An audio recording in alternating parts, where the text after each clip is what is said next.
to be launching a tasty pastry. It's a low-carb Pop-Tart. It's got 3 to 4 grams of net carbs, and we love this show. This is our best place to be in LA.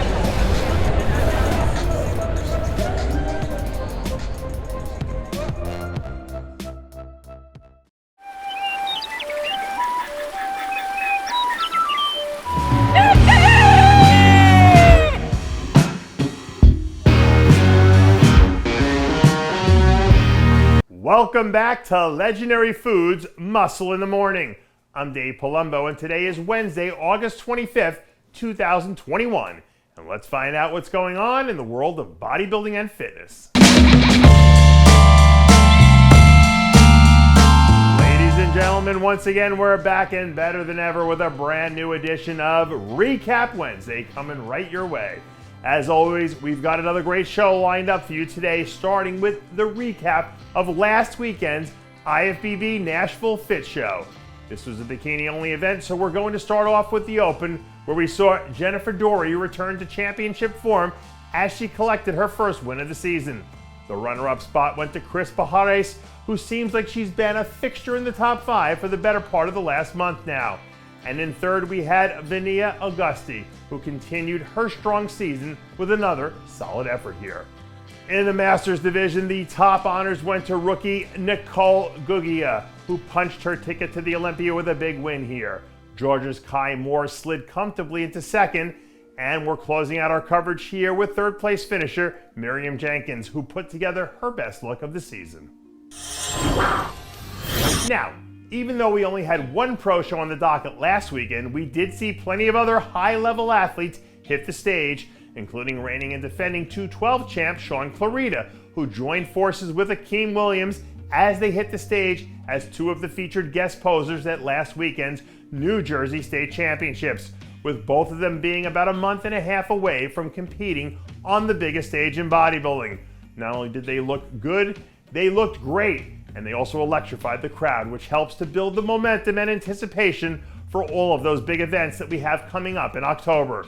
Seeing them both together like this really hammers home the fact that championship season is almost here, and before you know it, we'll be right back here talking about how these two helped to write the story of the Olympia weekend. We have one other piece of news to get to on the competition front today. And if you're a bodybuilding fan living in Australia, this one isn't going to make you happy, so be prepared. On Monday, the Pro League officials in Australia announced that they were going to cancel all of the remaining pro and amateur shows for the rest of the 2021 season due to a growing number of concerns centered around the COVID lockdowns, border closures, and interstate travel restrictions. Up to this point in the year, we haven't talked about the impact of COVID on bodybuilding very much, or maybe even at all. But this is a not so subtle reminder that things are far from settled as far as this stuff is concerned. Obviously, this is a huge blow to all the athletes over there, and our thoughts are with you there. But hopefully this will be the last time we have to talk about this on this show, because I think we're all sick and tired of hearing and dealing with anything related to COVID. So here's to hoping for a free and clear 2022 season. And finally, it pains me to say that we're closing out the show today by wishing a melancholy trails to one of my dear friends, Phil Hernon, who passed away suddenly on August 19th. Our younger fans may not know Phil, but back in his prime, he was an incredible athlete who turned pro in 1995 after he won the USA Championships, back when winning those pro qualifiers really meant something special. The day after he passed, Phil's partner Pam wrote a tribute to him on social media, where she said, "Phil, you are very loved and will be missed tremendously," which he certainly will be. My thoughts and condolences go out to all Phil's family and friends, and we ask that you all keep them in your thoughts and prayers while they try to come to grips with the reality of his loss. Rest in peace, my friend. Just won the award we talked about moments ago. Wow. You had a chance to see him before he went out here, Rick, and now the folks at home can see for Look at this themselves. back. Look how thick this gentleman is. Wow. All right, you wanted to know where the beef was, right, John? Well, there it is, huh? Shoulders, back, chest. He is thick. Now, he's what, 5'7", 235. It's a bowling ball with legs.